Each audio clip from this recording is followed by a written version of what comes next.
नमस्कार विद्यार्थी मित्रांनो, आज आपण एक नव्या शैक्षणिक धोरणाविषयी माहिती घेणार आहोत. ज्या धोरणामध्ये वेगवेगळे विषय जे आहेत, उच्च शिक्षणाच्या संदर्भात अनेक बदल झालेले आहेत.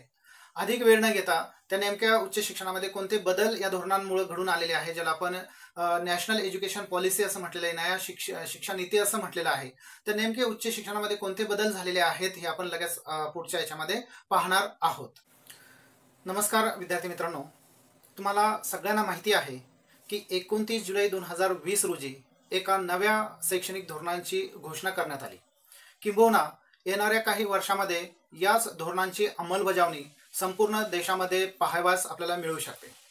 नेमकी नवी शिक्षा धोरण कोणतं आहे किंवा न्यू एज्युकेशन पॉलिसी कोणती आहे, त्या संदर्भात कोणत्या गोष्टींचा अंतर्भाव करण्यात आलेला आहे किंवा त्याचा परिणाम काय होऊ शकतो, याचं मतांतर आणि याचा विचार जो आहे तो आपण करू शकतो किंवा त्या अनुषंगाने आपल्याला ती माहिती होणं आवश्यक आहे. त्यामुळे मी हा व्हिडिओ आपल्या माहितीसाठी तयार करीत आहे.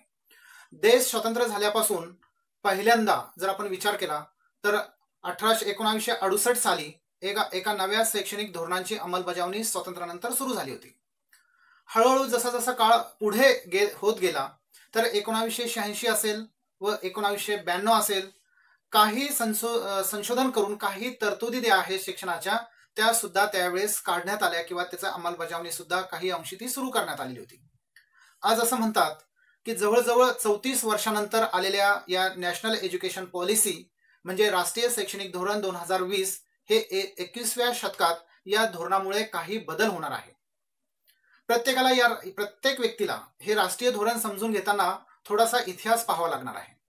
सन 2000चा जर आपण विचार केला तर 2000 आणि 2005चा तर त्यामध्येही काही थोडासा बदलाव शिक्षणाच्या संदर्भात आपण पाहिलेला आहे. NCERT ने राष्ट्रीय करिक्युलम फ्रेमवर्क त्यावेळेस तयार केलेलं होतं. अनेक जणांना ते आठवतच असेल, ज्या माध्यमातून माध्यमिक आणि प्राथमिक स्तरावरील जो काही पाठ्यक्रम आहे तर तो सुद्धा बदलण्यात आलेला होता. थोडासा आणखीन इतिहास पुढे सरकतो आणि 2009चा जर आपण विचार केला तर शिक्षण हक्क कायद्याची त्यावेळेस निर्मिती झाली, हे आम्हाला सगळ्यांना माहिती आहे. सोबत UGCनेही काही धोरणे 2017ला तयार केलेली होती, ज्यामध्ये काही बदल सुचवण्यात आलेले होते. या सर्व जे आहेत इतिहासाची पाने ती पुढे जरी सरकत असली, परंतु 5 वर्षानंतर जर आपण विचार केला तर ऑक्टोबर 2015लाही TSR सुब्रमण्यम यांच्या अध्यक्षतेखाली शैक्षणिक धोरण आखण्यासाठी एक समितीची स्थापना करण्यात आली. आता या सुब्रमण्यम कमिटीने 7 मे 2016 रोजी, पुन्हा एकदा मी रिपीट करतो, 7 मे 2016 रोजी सरकार पुढे शैक्षणिक बदलाचा जो काही रिपोर्ट आहे तो रिपोर्ट त्या ठिकाणी ठेवला आणि काही शिफारसी त्यांनी त्यामध्ये केलेल्या होत्या. पुढे 2017 मध्ये पुन्हा एकदा कस्तुरी रंजन यांच्या अध्यक्षतेखाली शैक्षणिक धोरणांचा मसुदा तयार करण्याची जबाबदारी या कमिटीवर आलेली होती. अर्थात पुढे 2015 ते 2019 पर्यंत शैक्षणिक धोरणांचा मसुदा हा असाच प्रवाहित होत गेला किंवा पुढे सरकत गेला, हे आम्हाला सगळ्यांना माहिती आहे. जनता असेल, शैक्षणिक तज्ज्ञ असेल, वेगवेगळ्या माध्यमातून काही सूचना, काही शिफारसी मागवण्यात आल्या, त्यांचा विचार करण्यात आला आणि पुढे 29 जुलै 2020, पुन्हा एकदा मी रिपीट करतो, 29 जुलै 2020 रोजी एक नवीन शिक्षा नीती आपण म्हणूया, ज्यालाच आपण नॅशनल एज्युकेशन पॉलिसी 2020 ची घोषणा जी आहे ती देशभरात करण्यात आली. आता कदाचित भविष्यामध्ये या शैक्षणिक धोरणात काही बदलही होतील, मात्र न्यू एज्युकेशन पॉलिसी, ज्या पॉलिसीची चर्चा ही संपूर्ण देशभरामध्ये वेगवेगळ्या अनुषंगाने वेगवेगळ्या विचार मंथनाने घडून येत आहे, तर विद्यार्थ्यांपर्यंत, पालकांपर्यंत सुद्धा हे जे धोरण आहे, यामधील ज्या तरतुदी आहेत, जे विचार आहेत ते पोहोचवणं आवश्यक आहे. काही महत्वाच्या मुद्द्यांवर प्रकाश टाकणं माझ्या दृष्टीने खूप महत्वाचं आहे, जे आम्हासाठी सर्वांसाठी एक नवीन कदाचित तो मुद्दा असू शकतो. हा व्हिडिओ जो आहे तो कदाचित तुम्ही जर शेवटपर्यंत पाहिला तर अनेक ठळक मुद्दे जे आहे तर त्याची कल्पना, त्याची जी काही माहिती आहे ती तुम्हाला सहज समजण्यात येईल किंवा ती समजू शकते. त्यामुळं सगळ्या पाहणाऱ्यांना माझी विनंती आहे की हा व्हिडिओ शेवटपर्यंत पहा, जेणेकरून एक एक मुद्द्यांची आपण सहज चर्चा करू शकतो. आता ज्याला आपण राष्ट्रीय शिक्षा नीती किंवा नॅशनल एज्युकेशन पॉलिसी 2020 असं म्हटलेलं आहे, तर या धोरणाअंतर्गत खरं तर उच्च शिक्षण आयोग जे आहे किंवा शिक्षा नीतीचं जे इम्प्लिमेंटेशन करतं, तर आता सध्या जे आहेत तर यामध्ये 4 रचनात्मक संस्था ज्या आहेत त्याची स्थापना होणार आहे किंवा एका नवीन ज्या असणाऱ्या प्रणाली ज्या आहेत, सिस्टीम ज्या आहेत त्या उभारण्यात येणार आहे किंवा त्याची स्थापना होणार आहे. आता पहिलं काय आहे त्याच्यामध्ये, जे उच्च शिक्षणामध्ये खूप मोठा बदल या निमित्ताने घडू शकतो किंवा एक नवीन रचना आपल्याला पाहाव्यास मिळते, तर ती रचना अशी आहे की राष्ट्रीय उच्च शिक्षणासाठी एक नॅशनल हायर एज्युकेशन रेग्युलेशन काउन्सिलची निर्मिती होणार आहे, जी सगळ्या या हायर एज्युकेशनचं जे काही रेग्युलेशन आहे तर त्या रेग्युलेशनवर एक प्रकारे काय करू शकते, नियंत्रण ठेवू शकते किंवा त्यावरती प्रकाश टाकू शकते. त्या माध्यमातून एक प्रकारे नियंत्रणाची जी काही दिशा आहे, कामकाजाची जी काही पद्धत आहे तर ती इम्प्लिमेंट करू शकते किंवा ती रेग्युलेट करू शकते. त्यानंतर दुसरी जी महत्वाची गोष्ट आहे, सोबत एक सामान्य शैक्षणिक परिषद जी आहे तर त्याची सुद्धा एक स्थापना त्या निमित्ताने करण्यात येणार आहे. यामध्ये या धोरणामध्ये हे सांगितलेलं आहे. तिसरी एक महत्वाची गोष्ट आहे की सगळ्यात महत्वाचं असतं अनुदान. तर पूर्वी आपल्याला सगळ्यांना माहिती की यूजीसी मार्फत हे सगळ्या प्रक्रिया ज्या आहेत त्या पार पडत असायच्या. मात्र आता अनुदानासाठी स्वतंत्र उच्च शैक्षणिक अनुदान परिषद असणार आहे.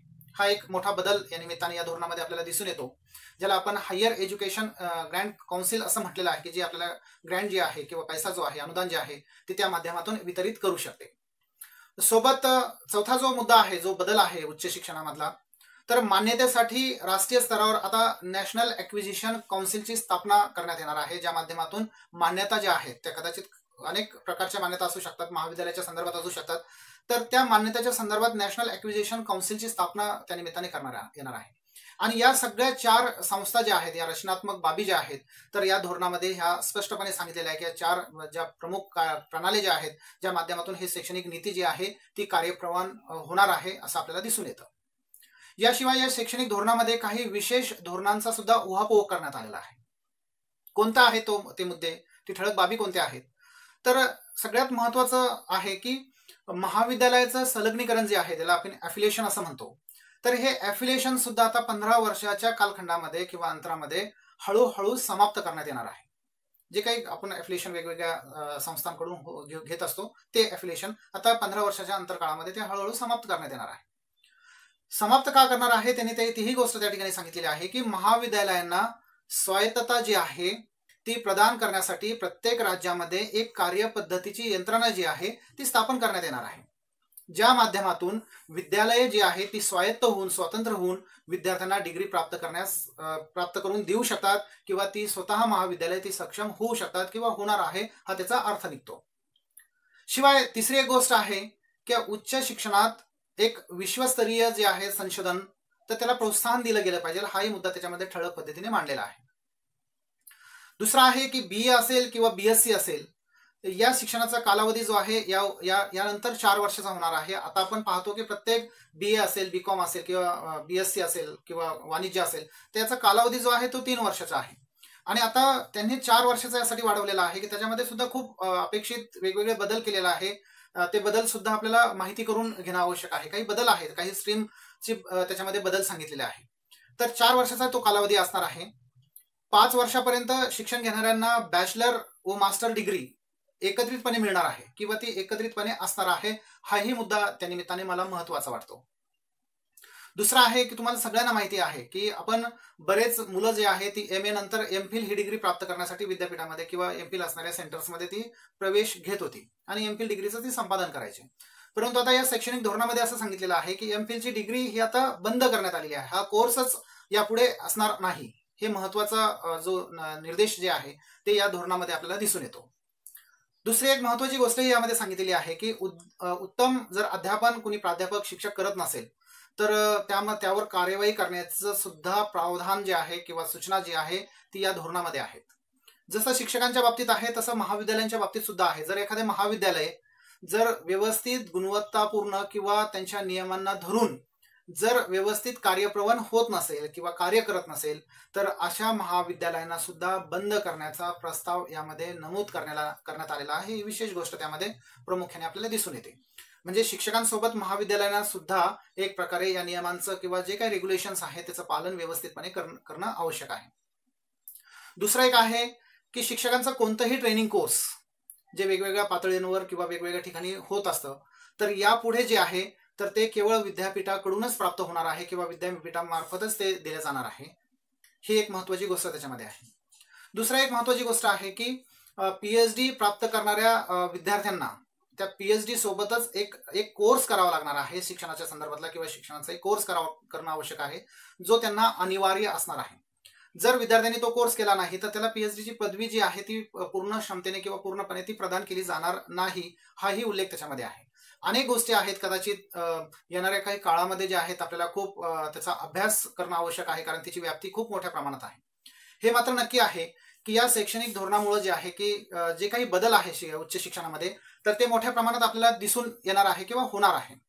आपल्याला या बदलांच्या समोर जायचं आहे, किंवा जे विद्यार्थी आता 10वी 12वी सध्या लेवलवर आहे, तर ती कदाचित आता या सगळ्या गोष्टींना पुढे जाऊन समर्थपणे ह्या पेलणाऱ्या आहेत. कदाचित ह्या बदल घडणाऱ्या ज्या बाबी आहेत त्या किती आपण समर्थपणे पेलू शकतो किंवा एक प्रकारे त्याच्याशी समरस होऊ शकतो, त्यानंतर उठणारे विचार मंथन जे आहेत कदाचित त्या अनेक गोष्टींना प्रभावित करू शकतात. मात्र इतकं यामध्ये स्पष्ट उल्लेख आहे की अनेक वर्षानंतर, म्हणजे 34 वर्षानंतर जो काही अपेक्षित बदल जो आहे तो या शैक्षणिक नीतीमध्ये किंवा या धोरणामध्ये करण्यात आलेला आहे, आणि सरकारने ही अपेक्षा व्यक्त केलेली आहे की या माध्यमातून उच्च शिक्षण नीती जी आहेत तर तिचं जे काही रिझल्ट आहे किंवा त्याचा जो परिणाम आहे एक चांगल्या प्रकारे त्याचा परिणाम दिसून येऊ शकतो. परंतु याचा सकारात्मक परिणाम असेल किंवा आणखी वेगळ्या प्रकारचा परिणाम असेल हे येत्या काही काळामध्ये भविष्यामध्ये आपल्याला दिसणारच आहे. परंतु एक नीती म्हणून, एक वेगळं धोरण म्हणून, जे 34 वर्षानंतर आपल्याला नेहमी आपण हे सांगत होतो की शैक्षणिक धोरणामध्ये काहीतरी बदल अपेक्षित आहे, तर हा बदल येऊ घातलेला आहे, आणि या बदलानुसार आता पुढे आपल्याला कार्यप्रणाली किंवा शिक्षणाची दिशा स्पष्ट होणार आहे, ज्या अनुषंगाने आपण त्याचाही महत्त्वाचा एक भाग होणार आहे. हा व्हिडिओ बनवण्यामागे एकच उद्देश आहे की विद्यार्थ्यांना किंवा पालकांना याची माहिती व्हावी, हा उद्देश त्याच्या पाठीमागे आहे. तसंच या धोरणामध्ये जो काही आकृतीबंध सांगितलेला आहे, पूर्वी जसं आपण 10+2+3चा आकृतीबंध आपण स्वीकारलेला होता आणि त्या माध्यमातून सगळे विद्यार्थी जे आहेत आपण शिक्षण घेत होतो, परंतु तो आकृतीबंध सुद्धा त्यांनी बदललेला आहे, आणि बदललेल्या आकृतीबंधामध्ये नेमकं काय सांगितलेलं आहे ते आपण दुसऱ्या व्हिडिओमध्ये किंवा नेक्स्ट लेक्चरमध्ये किंवा वेगळ्या याच्यामध्ये आपण पाहणार आहोत. तत्पूर्वी ही इथपर्यंतच माहिती जी उच्च शिक्षणामध्ये अनेक प्रकारचे बदल या ठिकाणी होणार आहे आणि त्या बदलाचे भाग आपण होणार आहोत. हा व्हिडिओ तुम्हाला कसा वाटला? जर योग्य वाटला असेल, चांगला वाटला असेल, नक्कीच मला कॉमेंट्सद्वारे त्या सूचना आपण देऊ शकता.